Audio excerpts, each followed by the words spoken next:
بسم اللہ الرحمن الرحیم.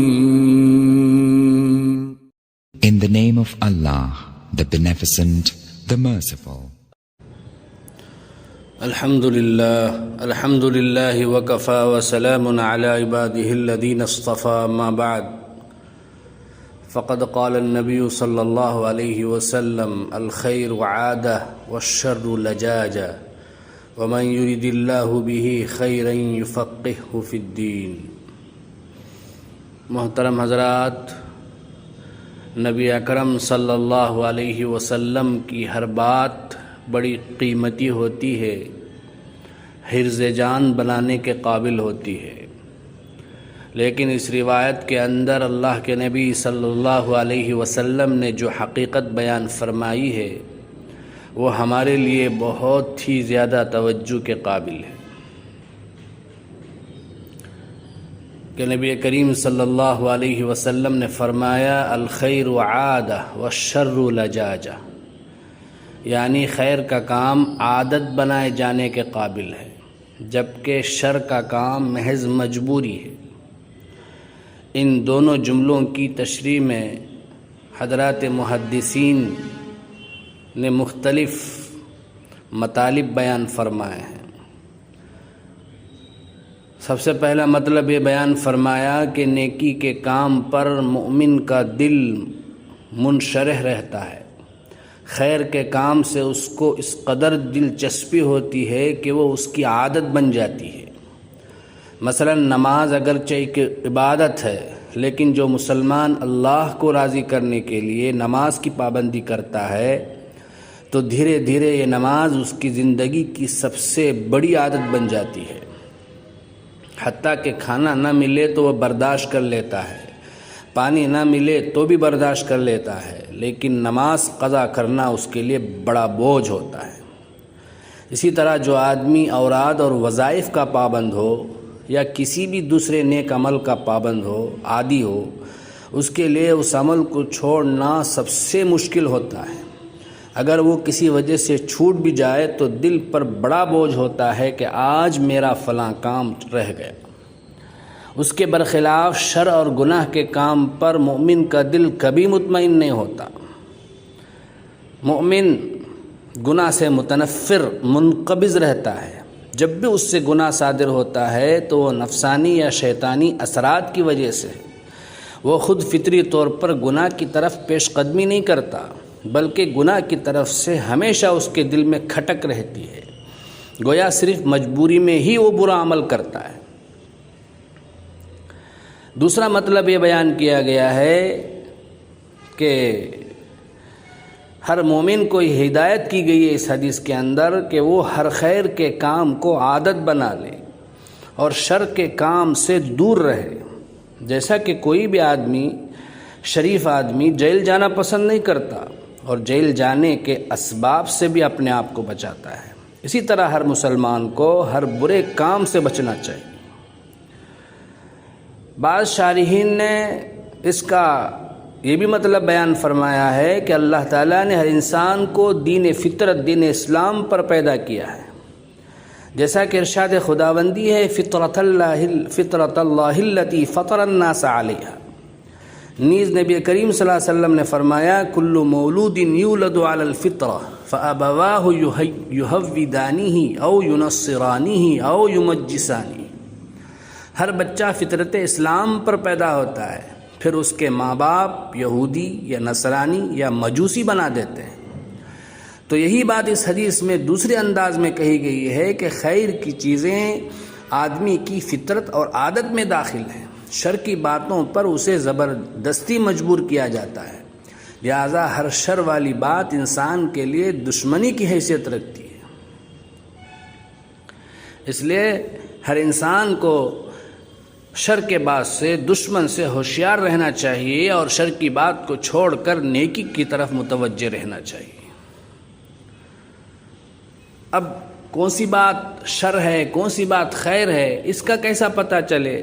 تو اللہ کے نبی صلی اللہ علیہ وسلم نے آگے فرمایا وَمَن يُرِدِ اللَّهُ بِهِ خَيْرًا يُفَقِّهْهُ فِي الدِّينِ.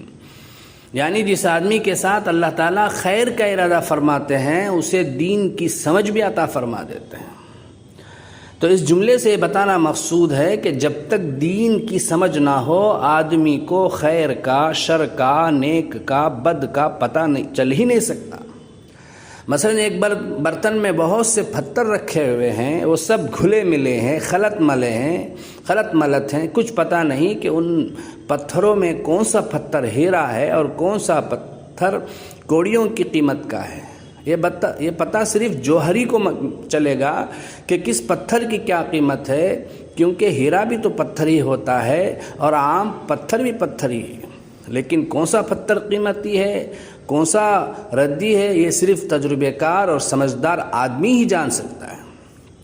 اسی طرح جب حق اور باطل کو خلط ملت کر کے پیش کیا جائے تو حق کو باطل سے امتیاز کرنے کے لیے تفقہ فی الدین، دین کی سمجھ ضروری ہے۔ یہ نعمت جس کو مل گئی اس کو سب سے بڑی دولت مل گئی۔ پھر تفقہ فی الدین کے کئی درجات ہیں۔ ایک ادنا درجہ ہے جو ہر مسلمان میں پایا جانا ضروری ہے، وہ یہ ہے کہ اسے عبادات، حلال اور حرام کے بارے میں معلوم ہو تاکہ وہ دین پر صحیح طرح عمل کر سکے۔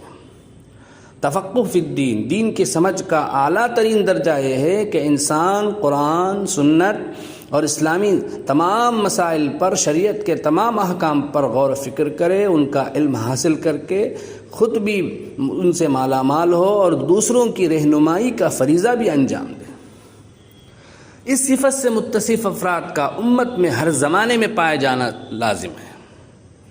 بزرگوں، یہ امت مالداروں سے بے نیاز ہو سکتی ہے، حکمرانوں سے بے نیاز ہو سکتی ہے، دنیاوی علوم جاننے والوں سے بے نیاز ہو سکتی ہے، لیکن ایسے علماء، فقہا جو حق و باطل کی پہچان کرنے والے ہوں، جائز اور ناجائز کا علم رکھنے والے ہوں، ان سے یہ امت قیامت تک بے نیاز نہیں ہو سکتی۔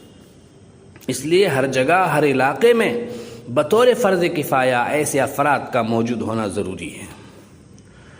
فقیہ الامت مفتی اعظم حضرت مولانا مفتی محمود الحسن صاحب گنگوہی رحمۃ اللہ علیہ نے کچھ دن کے لیے ہردوئی میں قیام فرمایا تھا، کیونکہ محیی السنہ شاہ ابرار الحق صاحب رحمۃ اللہ علیہ طویل سفر میں تشریف لے گئے تھے، تو ایک مرتبہ اسی قیام کے زمانے میں ہردوئی سے حضرت جی مولانا محمد یوسف صاحب کاندھلوی رحمۃ اللہ علیہ کا گزر ہوا۔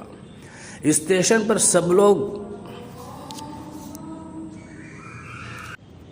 تو میں یہ بتا رہا تھا کہ حضرت مفتی محمود حسن صاحب گنگوئی رحمۃ اللہ علیہ ہردوئی کے قیام کے دوران